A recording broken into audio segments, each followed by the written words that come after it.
Hello' everyone, কি খবৰ আপোনালোকৰ? আশা কৰোঁ সকলোৰে ভালে।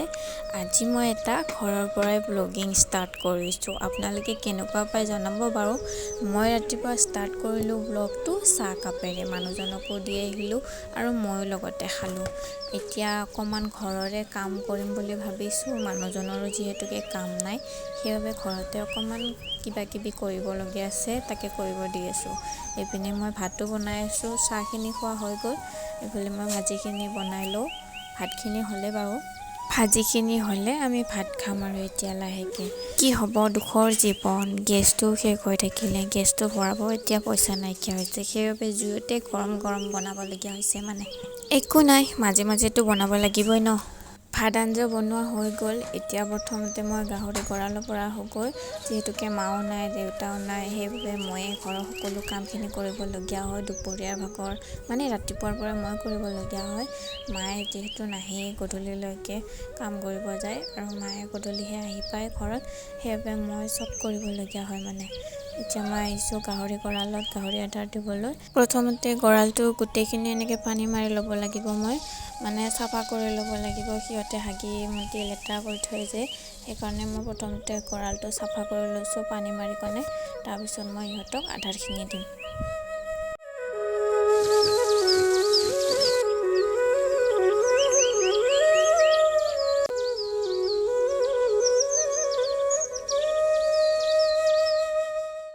পানী মাৰি আছিলোঁ, মাজতে লাইনটো গুচি গ'লগৈ, সেইকাৰণে মই পানী মৰা আধৰুৱা হৈ গ'লগৈ। একো নাই, পিছত মাৰিব পাৰিম দুপৰীয়া আহি কিনে হ'লেও। এতিয়া মই সিহঁতক আধাৰখিনি দি লওঁ। 9:30 বাজি গ'ল, যিহেতুকে দেৰিও হৈ গ'ল অলপ। ৰাতিপুৱা আৰু দুপৰীয়াৰ ভাগত সিহঁতক এবাৰে যিহেতুকে দিয়া হয় আধাৰ, সেইবাবে অকণমান বেছিকৈ দিয়াও হয়। আৰু দুপৰীয়া নিদিওঁৱে, মানে দিনত দুবাৰেই দিয়া হয়। আৰু সিহঁতক আমি এনেকৈয়ে পকাত ঢালি দিওঁ আধাৰ দিলে, মানে কাৰণ সিহঁতে পাত্ৰত দিলে মানে খাব নাজানে ন, সেইকাৰণে। এতিয়াতো ইহঁতৰ পেট পূজা কৰালোৱে, এতিয়া আমাৰো পেট পূজা কৰিবলৈ আছে নহয়, সেইবাবে এতিয়া মই ঘৰ মোৱা হ'লোঁ। মানুহজনো যিহেতুকে ৰাতিপুৱাৰ পৰা কষ্ট কৰি আছে, এতিয়া 9:30 পৰা 10টা বাজিবগৈ। এতিয়া মই ঘৰলৈ আহিলোঁ, তাৰপিছতে বিলাহী 3টা পুৰি লৈছোঁ। পুৰি খাই কি ভাল লাগে অ', আপোনালোকৰ ভাল লাগেনে ক'বচোন। এতিয়া মই এইফালে মোৰ কাঁহীখনো বাঢ়ি লৈছোঁ, মানুহজনকো ভাত দিলোঁ, একেলগে খাওঁ বুলি দুইজনে বাঢ়ি লৈছোঁ। এতিয়া মই বিলাহীখিনি পিটিকি লওঁ, তাৰপিছত ভাত খাওঁ। এইফালে আছে আমাৰ বেঙেনা, আলু, চয়াবিন ভাজি, তৰকাৰী বনাই লৈছোঁ অকণমান পানী দি কিনে। এতিয়া ভাতখিনি খাই লওঁ, তাৰপিছত যি হয় দেখা যাব আৰু। দিনটোতো কৰি থাকিবই লাগিব, তিৰোতা মানুহৰ কাম আৰু এতিয়া কৰি থাকিবই লাগিব আৰু। বিয়া হৈছোঁ যিহেতুকে। এয়াই বিয়া হোৱাৰ জুতি পাই গৈছোঁ ভাই। এতিয়া ভাতখিনি খোৱা হোৱাৰ পিছত বাচনখিনিও ধুই আনিলোঁগৈ। বাচনখিনি ধুই হোৱাৰ পিছত এতিয়া মই কাপোৰখিনিও ধুই ল'লোঁ। এতিয়া ৰ'দত মেলি দিওঁ। ৰাতিপুৱাৰ পৰা ইটো সিটো কৰি থাকোঁতে ৰ'দটো আধা গ'লেগৈ। এতিয়া কাপোৰ শুকাই নে নুশুকাই ক'ব নোৱাৰিছোঁ আৰু।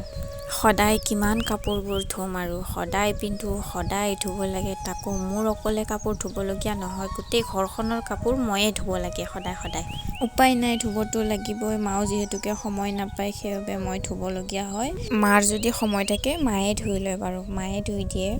কিন্তু মই ইমান ধুবলগীয়া নহয়, মায়ে থাকিলে। মায়ে নহ'লেহে মোৰ ওপৰত বেছিকৈ প্ৰেছাৰটো পৰে মানে। আৰু এটা কথা, এয়া চাওক, মই 20 টকা এখন পাই গ'লোঁ কাপোৰ ধুওঁতে।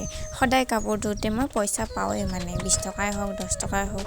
এদিনাখনতো 30 টকাও পাইছিলোঁ। এতিয়া কাপোৰখিনি মেলা হৈ গ'ল, খৰিখিনিও অকণমান ৰ'দত দি লওঁ।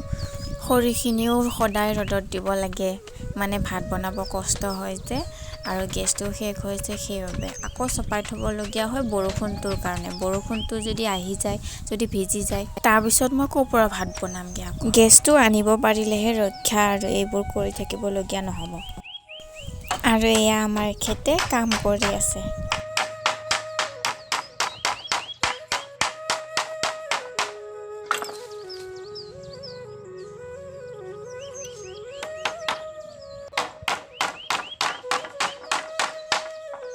তাৰপিছতে এতিয়া মই কোদালখন লৈ ওলাইছোঁ মাটিখিনি চহাওঁ বুলি। মানে গোবৰ আৰু মাটি অলপ মিক্স কৰিব লাগে, মানে জলকীয়া পুলি তাতে পচাম, সেইকাৰণে। আৰু এইপিনে মই জলকীয়া পুলি বস্তাত ভৰাই ৰুইছোঁ, মানে মই আৰু মোৰ মানুহজনে। ময়ে কিনি আনিছিলোঁ বাৰু বজাৰৰ পৰা।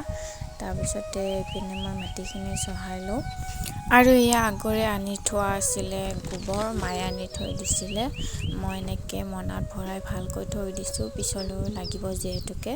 এতিয়া মই মাটিখিনিত মিক্স কৰিম গোবৰ, মানুহজনেও কৰি দিছে হেল্প। মই মাইকী মানুহজনী হয় ইমান কৰিব পাৰিম জানো, সেইবাবে মানুহজনক মাতি লৈছোঁ আৰু তাকে মিক্স কৰিব কৈছোঁ।